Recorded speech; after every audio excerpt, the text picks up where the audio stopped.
ॐ भूर्भुवः स्वः तत्सवितुर्वरेण्यं भर्गो देवस्य धीमहि धियो यो नः प्रचोदयात्। जय श्री राम मेरे सनातनी बंधुओं। आइए इस सनातन रूपी वृक्ष के जड़ों को सिंचित करें और इसे पुष्पित और पल्लवित करें और इसे इतना विराट और शक्तिशाली बना दें कि हमारे आने वाले वंशज अपने पूर्वजों पर गर्व कर सकें तथा विधर्मियों से अपनी रक्षा भी कर सकें। यह रामायण नामक जो ग्रंथ है वो कोई धार्मिक ग्रंथ नहीं है, बल्कि ये हमारे गौरवशाली पूर्वजों का इतिहास है। इसलिए इसे हर एक सनातनी को इसका अध्ययन करना चाहिए, खास करके युवाओं को इसकी जानकारी होनी चाहिए। पिछले अंक में हम लोगों ने अध्ययन किया कि जब संपाति नाम के जो गिद्ध हैं वो अपने दिव्य दृष्टि से यह अंगद एवं सभी वानरों को बताते हैं कि यहाँ से 100 योजन समुद्र पार करने के पश्चात एक लंका नाम का द्वीप है, वहीं पर रावण ने सीता का हरण करके रखा है। तब सभी वानर जो है अपनी अपनी क्षमता बताते हैं और उनके इसके पश्चात जामवंत जो है वो पवन पुत्र हनुमान को यह स्मरण कराते हैं कि वह वायुपुत्र हैं और वही जो है वो 100 योजन जो समुद्र की दूरी है उसको आसानी से लांघ सकते हैं। इसके पश्चात वायुपुत्र हनुमान को उनकी अपनी शक्ति का स्मरण हो जाता है और फिर वो ये समुद्र लांघ करके 100 योजन समुद्र लांघ करके और लंका द्वीप में जाने का निश्चय कर लेते हैं और उसके पश्चात वहाँ वो एक अवस्थित महेंद्र पर्वत पर विराजमान हो जाते हैं और वहाँ से वो लंका की ओर छलांग लगाने के लिए तत्पर हो जाते हैं। इस अंक में हम लोग अब सुंदर कांड का अध्ययन प्रारंभ करेंगे। इस अंक में हम लोग सुंदर कांड के प्रथम सर्ग का अध्ययन करेंगे। वायुपुत्र हनुमान जो है वो दृढ़ निश्चय होकर के 100 योजन समुद्र छलांग लगा करके श्रीलंका लंका द्वीप जाने के लिए तत्पर है। सर्वप्रथम वो सभी देवताओं से सूर्य देवता, इंद्र देवता, पवन, ब्रह्मा इत्यादि देवताओं को प्रणाम करते हैं और उनसे आशीर्वाद प्राप्त करते हैं। इसके पश्चात वो सर्वप्रथम अपने शरीर का जो है पूरा आकार का वृद्धि करने लगते हैं। अपने शरीर के आकार के वृद्धि करने के पश्चात वो अपने दोनों हाथ और दोनों पैर जो है वो महेंद्र पर्वत पर जमा देते हैं और उसका दबाव डालते हैं। यहाँ पर ये बताया गया है कि हनुमान के शरीर के और हाथ पैर के दबाव से महेंद्र पर्वत जो है वो धंसने लगता है और इतना दबाव पड़ता है कि बहुत सारी जल की धाराएं जो है वो महेंद्र पर्वत से बहने लगती हैं।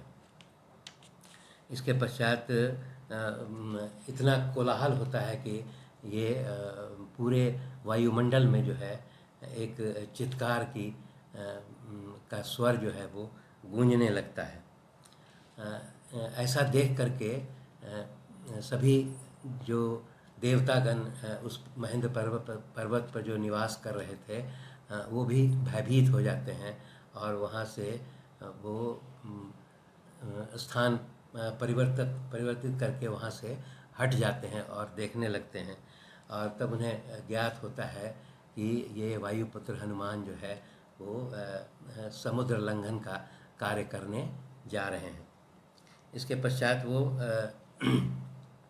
वायुपुत्र हनुमान जो है वो समुद्र लांघने के लिए तैयारी करने लगते हैं और अपने पैर और हाथ जो है जिसका आकार उन्होंने बहुत तेज़ी से बढ़ा लिया था और उसका दबाव जो है वो महेंद्र पर्वत पर डालते हैं और डालने के बाद वो फिर वो वहाँ से छलांग लगाते हैं। छलांग लगाने में ये बताया गया है कि जिस समय वो महेंद्र पर्वत से छलांग लगाते हैं तो बहुत सारे वृक्ष लताएं और फूल फल के पौधे जो है उनके साथ जो है उखड़ करके और वो साथ उड़ने लगती हैं। हालांकि जो भारी वृक्ष हैं वो तुरंत ही समुद्र में गिर जाते हैं, परंतु हल्के जो पेड़ पौधे हैं वो काफ़ी दूर तक जो है वायुपुत्र हनुमान के साथ चलती हैं। कहने का अर्थ है कि इतना वेग रहा होगा उनके छलांग लगाने में कि ये प्रतीत होता है वैसे कि आप अभी इसका अनुभव कर सकते हैं कि जो 100 योजन समुद्र का छलांग लगा रहा है उसका वेग कितना होगा। तो इस प्रकार जो है कि वो छलांग लगा करके और उड़ान भरने लगते हैं। यहाँ पर बताया है कि दोनों उनके हाथ जो है वो भुजाएं जो है इस प्रकार फैली हुई हैं आगे की ओर। ऐसा प्रतीत हो रहा है कि ये 5 फन वाले 2 सर्प जो है वो उड़ रहे हैं, इस प्रकार का प्रतीत होता है। इसके पश्चात उन्हें वायुपुत्र हनुमान का जो पूँछ है वो इस प्रकार लहरा रहा है जैसे इंद्र का जो है ऊंचा ध्वज जो फहराता है, उस प्रकार उनका पूँछ जो है वो फहराता रहता है। इसके पश्चात वो ये बताया गया है कि जब वो समुद्र के ऊपर से उड़ रहे हैं तो उनकी परछाई जो है वो जल में जो है वो भी परछाई जो है चल रही है। और परछाई का यहाँ पर आकार बताया है कि वो 100 योजन दूर लंबाई और 30 योजन चौड़ाई उस परछाई का आकार है। वायुपुत्र हनुमान के उड़ने के कारण समुद्र में इतना दबाव पड़ रहा है कि समुद्र के जल में तरंगें उठने लगती हैं और तरंगें इस प्रकार उठती हैं कि जिस स्थान पर वो गुजरते हैं वहाँ पर समुद्र का आकार जो है जल के विस्थापन से कठौते के आकार का हो जाता है। इस प्रकार आप अनुभव कर सकते हैं कि कोई अगर इस तरह का वायुयान भी अगर समुद्र से गुजरता है तो वो उसका जो दबाव है उसके कारण जल का वो विस्थापन होने लगता है और वो एक कठौते के आकार का समुद्र का जल होता जा रहा है। इस प्रकार जब ये वायुपुत्र हनुमान जो है समुद्र के ऊपर से जब वो उड़ करके और आगे बढ़ रहे हैं तब वहाँ जो है सभी देवता और गंधर्व जो है वो उन्हें आशीर्वाद देते हैं और फूलों की वर्षा भी करते हैं। परंतु फूलों की वर्षा भी करते हैं और उन्हें श्री रामचंद्र जी के इस कार्य को करने के लिए आशीर्वाद भी देते हैं। यहाँ पर एक चीज़ और बताया गया है कि जब वायुपुत्र हनुमान वहाँ से उड़ रहे हैं तो सागर जो है वह विचार करता है कि कभी जो है इक्ष्वाकु वंशीय राजा सगर थे जिन्होंने सागर के वृद्धि के लिए बहुत काम किया था और उन्हीं के पुत्रों ने जो है सागर की खुदाई की थी। इसीलिए वो समुद्र जो है वो इस चीज़ उनके एहसास को याद करते हुए वो स्मरण करता है और वो कहता है कि उसी कुल के श्री रामचंद्र जी के कार्य को करने के लिए ये वायुपुत्र हनुमान जो है वो सागर का लंघन कर रहे हैं। इसलिए वो यह विचार करता है कि हमें भी जो है वायुपुत्र हनुमान की मदद करनी चाहिए। तब वो समुद्र जो है वो अपने अंदर एक मैनाक पर्वत का यहाँ पर ब्यौरा दिया गया है। समुद्र जो है अपने अंदर छिपे हुए एक मैनाक पर्वत है, उसको आदेश देता है कि तुम जो है थोड़ा सा समुद्र तल से ऊपर उठ जाओ, और जिसके कारण जो है वो वायुपुत्र हनुमान तुम्हारे ऊपर थोड़े देर विश्राम करके और फिर वहाँ से आगे बढ़ सकेंगे। समुद्र के आदेश मिलने के पश्चात वो मैनाक पर्वत जो है समुद्र तल से थोड़ा उठ जाता है ऊपर। जब हनुमान जी देखते हैं मैनाक पर्वत को रास्ते में उठा हुआ, तो पहले वो इसको समझते हैं कि ये कोई विघ्न है और कोई हमारे रास्ते को रोकने वाला है। इसलिए वो पहले इसको हाथ से नीचे धकेल देते हैं और समुद्र में फिर इसको धकेल देते हैं। परंतु जब मैनाक पर्वत को यह ज्ञात होता है, तब वो वायुपुत्र हनुमान से अनुरोध करता है कि हे वायुपुत्र, आप ये बहुत दुष्कर कार्य करने जा रहे हैं और आप इक्ष्वाकु वंशीय श्री रामचंद्र जी की का एक कठिन कार्य करने के लिए जा रहे हैं। इसलिए मुझे सागर ने ये इस तरह का आदेश दिया है कि मैं आपकी सेवा और सत्कार करूं। इसलिए वो वायुपुत्र हनुमान से मैनाक पर्वत जो है अनुरोध करता है कि आप मेरे शिखर पर थोड़े देर विश्राम कर लीजिए और यहाँ बहुत सारे फल फूल हैं और उसको ग्रहण कर लीजिए। मैनाक पर्वत के इस आमंत्रण को जब हनुमान जी जो है वो कहते हैं कि मैं तुम्हारा ये आमंत्रण मैं ग्रहण करता हूँ, परंतु वो कहते हैं कि मैं एक बहुत महत्वपूर्ण कार्य के लिए जा रहा हूँ और मैं यहाँ पर रुक करके अपना समय व्यतीत नहीं कर सकता हूँ। और वो फिर मैनाक पर्वत को हल्का सा हाथ से स्पर्श करके और फिर आगे की ओर उड़ने लगते हैं। इसके पश्चात यहाँ पर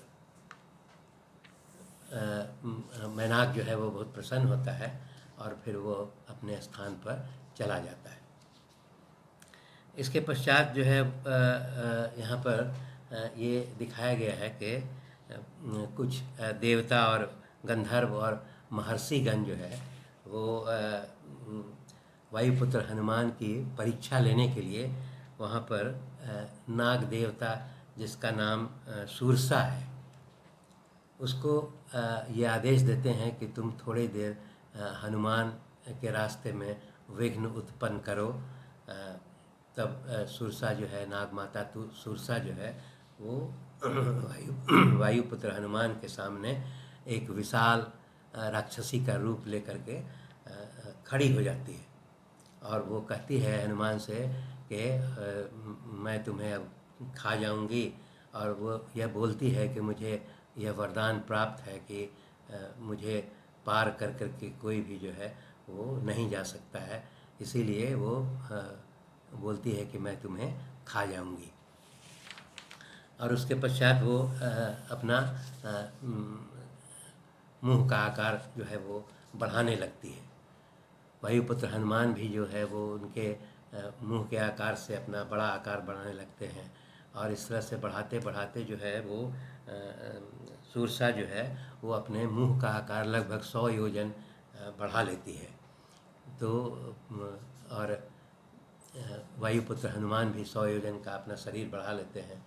जब सूरसा का मुंह का आकार 100 योजन हो जाता है तो वो अचानक फिर वायुपुत्र हनुमान एक छोटा अंगूठे के आकार के स्वरूप में परिवर्तित होकर के सुरसा के मुंह में प्रवेश कर जाते हैं और प्रवेश करके निकल जाते हैं। और उसके पश्चात वो सुरसा को कहते हैं कि यह लो तुम्हारा वरदान भी पूर्ण हुआ, मैं तुम्हारे मुख से वापस आ गया हूँ, इसलिए मुझे अब जाने दो। सुरसा इसके बाद वो उन्हें आशीर्वाद देती है और श्री रामचंद्र जी का महत्वपूर्ण कार्य करने के लिए आशीर्वाद देती है। इसके पश्चात फिर रास्ते में एक सिंहिका नाम की राक्षसी भी वायुपुत्र हनुमान को मिलती है और वो फिर वही उनको कहती है कि मैं तुम्हें खा जाऊंगी। और वो अपना मुंह का आकार जो है वो बढ़ाने लगती है। उसके मुंह के आकार बढ़ाने के कारण हनुमान जी भी अपना शरीर का आकार बढ़ाने लगते हैं और एक जब सिंहिका राक्षसी का मुंह जब बहुत बड़ा हो जाता है तो वो वायुपुत्र हनुमान जो है अपना आकार छोटा करके उसके मुख में प्रवेश कर जाते हैं और मुख में प्रवेश करने के पश्चात उसके मर्म स्थलों को चीर देते हैं और इसके कारण जो है वो सिंहिका जो है वो घायल होकर के और फिर वो मृत अवस्था में जो है समुद्र में गिर जाती है। इतना करने के बाद पश्चात वो वायुपुत्र हनुमान जो है वो 100 योजन समुद्र की दूरी को लांघते हुए लंका नामक द्वीप जो उन्हें दिखाई पड़ता है उस लंका द्वीप के तट पर वो उतर जाते हैं।